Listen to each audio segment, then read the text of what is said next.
Mais de 20 pessoas morreram na passagem do furacão Irma pelas ilhas do Caribe. No início da noite, ele voltou a ganhar força e deve chegar aos Estados Unidos na madrugada de domingo como categoria 5, que é o nível com maior potencial de destruição. Nossos enviados especiais Sandra Coutinho, Fernanda Saviolo e Orlando Moreira acompanham na Flórida a operação para retirar milhões de moradores. A praia mais famosa dos Estados Unidos está fechada. Mesmo assim, alguns ignoraram as ordens e aproveitaram os últimos momentos tranquilos em Miami Beach antes da chegada do Irma. A Flórida vai ser atingida em cheio pelo furacão. 680 mil moradores de Miami receberam ordem para deixar as casas. É a maior operação de retirada da história da cidade. Miami ficou parecendo uma cidade fantasma. O medo se justifica. Há 2 dias, o Irma deixa destruição nas ilhas do Caribe por onde passa. Barbuda teve 90% das construções danificadas ou destruídas. A ilha de São Martinho foi praticamente devastada. O Irma também atingiu Antígua, Anguila, São Bartolomeu, as Ilhas Virgens, Porto Rico, República Dominicana, Turks e Caicos, Cuba e Bahamas. E algumas dessas ilhas agora se preparam para a chegada de outro furacão, o José. Na Flórida, o cubano Miguel se preparou para o pior. Reforcei todas as portas e janelas, mesmo que tiver inundação. Acho que a casa está protegida, diz ele. Cerca de 300 mil brasileiros vivem aqui na Flórida. Muitos deixaram o estado em busca de lugares seguros para se abrigar do Irma. Mas alguns decidiram ficar e vão enfrentar um dos furacões mais fortes que já passaram por aqui.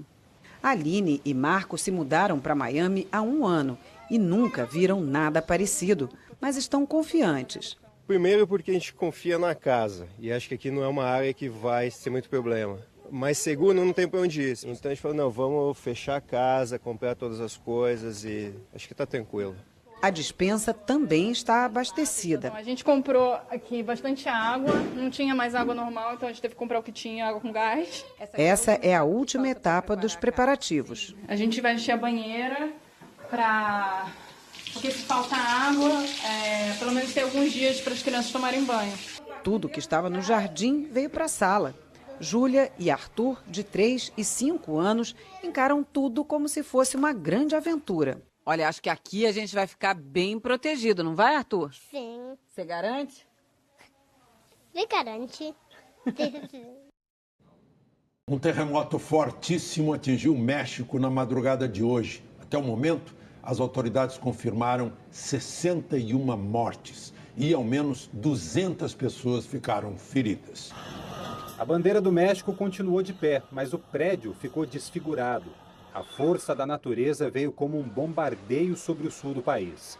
Em algumas cidades, as construções agora se dividem entre o que caiu e o que quase caiu. Este é o estado de Oaxaca. Ele e Chiapas são as áreas mais próximas ao epicentro.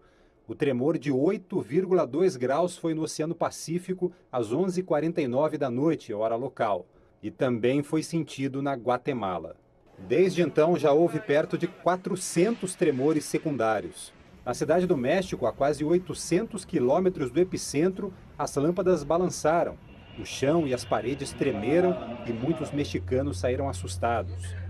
Anaí disse, ouvi o prédio fazendo barulho, as luzes apagaram, nunca vivi algo assim. Nesse hotel, os hóspedes desceram para o saguão de entrada. Os bombeiros correram para as áreas mais atingidas e escavaram em busca de vítimas. Essa família perdeu alguém, mas não achou caixão para ela, e o corpo ficou ali em cima da mesa. Muitas pessoas, sem saber por onde recomeçar, ficaram no meio da rua, olhando para as casas destruídas. Como o epicentro foi no mar, chegou a ser emitido um alerta de tsunami para o México e vários países do Pacífico. Mas não há notícia de ondas gigantes que tenham tornado a tragédia ainda pior. Foi o terremoto mais forte no México em pelo menos 100 anos. E o quanto foi destruído, o governo ainda não é capaz de dizer. O ex-ministro de Michel Temer, Gedel Vieira Lima, do PMDB, voltou hoje para o regime fechado. A Justiça decretou a prisão preventiva de Gedel 3 dias depois de o Brasil ficar boquiaberto com a descoberta de uma fortuna em dinheiro vivo num apartamento ligado ao ex-ministro em Salvador. Gedel cumpria a prisão domiciliar por atrapalhar investigações sobre fraudes na Caixa Econômica. Eram 10 para as 6 da manhã quando a Polícia Federal chegou ao prédio onde mora o ex-ministro Gedel Vieira Lima, no bairro Nobre de Salvador. Um vendedor ambulante e um funcionário do condomínio foram chamados para servir de testemunhas. 1 hora depois, Gedel foi levado pela Polícia Federal. A PF também fez buscas no apartamento da mãe dele, Marluce Vieira Lima, que mora no mesmo prédio. Logo em seguida, outra equipe deixou o local levando um malote. Nesta casa de um condomínio em Lauro de Freitas, na região metropolitana, a polícia prendeu Gustavo Ferraz, amigo e aliado político de Gedel, e também fez buscas. Ele era diretor da Defesa Civil de Salvador desde o começo do ano e foi exonerado hoje logo após a prisão. Gustavo é advogado, tem 50 anos e também é do PMDB. Ele já exerceu vários cargos públicos e foi candidato a vice-prefeito de Lauro de Freitas no ano passado. A polícia identificou fragmentos de digitais dele e de Gedel no material que foi apreendido. Na terça-feira, 51 milhões de reais foram encontrados num apartamento deste prédio em Salvador, que foi emprestado ao ex-ministro. A Polícia Federal e o Ministério Público pediram as prisões preventivas e a busca e a apreensão para evitar a destruição de provas importantes nas investigações. A PF já tinha descoberto que havia uma pessoa ajudando Gedel na movimentação das malas de dinheiro. Os mandados de prisão e busca foram expedidos pelo juiz Valisney Oliveira, da Justiça Federal de Brasília. No apartamento, segundo a Justiça Federal, também foi encontrada uma fatura em nome de Marinalva Teixeira de Jesus, que trabalha com o irmão de Gedel, o deputado federal Lúcio Vieira Lima, do PMDB. Ainda de acordo com a Justiça, o dono do imóvel, Silvio Silveira, disse que emprestou o apartamento ao irmão de Gedel, o que foi confirmado pela administradora do condomínio. As malas onde estavam o dinheiro foram colocadas numa caminhonete da Polícia Federal e levadas para o aeroporto. As provas seguiram para Brasília junto com o ex-ministro e Gustavo Ferraz. Os dois embarcaram para a capital federal no começo da tarde.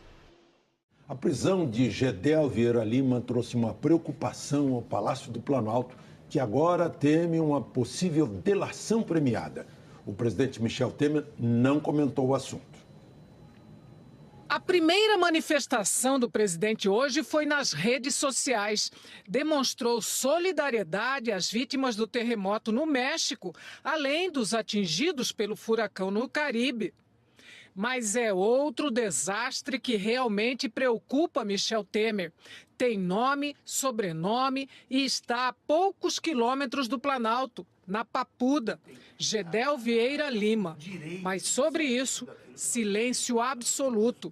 Formalmente, os interlocutores de Temer dizem que a prisão de Gedel já era esperada e que os fatos não devem atrapalhar a agenda do governo no Congresso. Alguns aliados mais francos admitem que o alívio causado pela reviravolta na delação da JF foi interrompido com a prisão de Gedel. Isso, somado à delação do doleiro Lúcio Funaro, aumenta a tensão no entorno do presidente. Gedel é apontado como um dos arrecadadores do PMDB de Temer. Operava com a JBS, usava o doleiro Funaro e sabe muito sobre os esquemas do partido. E, para piorar, todos sabem que Gedel não tem temperamento para aguentar calado. O Planalto teme a possibilidade de uma delação.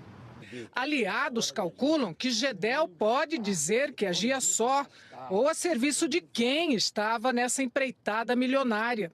Nos bastidores, sabe-se que é muito difícil descolar Gedel da imagem de Temer, amigo e até poucos meses ministro do governo Temer, bem próximo do gabinete presidencial, como os outros PMDBistas, Eliseu Padilha, da Casa Civil, e Moreira Franco, da Secretaria-Geral. Mas para não passar recibo da preocupação, Temer foi aconselhado a ignorar os fatos.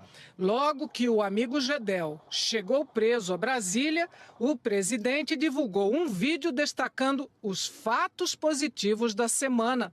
No Brasil, a semana foi repleta de boas novas. Notícias que confirmam a nossa caminhada na recuperação da economia. Se não, vejamos. A inflação sob controle, 2,46% ao ano, a menor taxa desde 1999. Governar mesmo diante de momentos adversos, não se omitir, enfrentar a realidade, não pensar em si, mas no futuro das pessoas e do país. O que mais me encoraja e dá força para enfrentar os desafios é sentir na sociedade o desejo de corrigir os erros das administrações anteriores.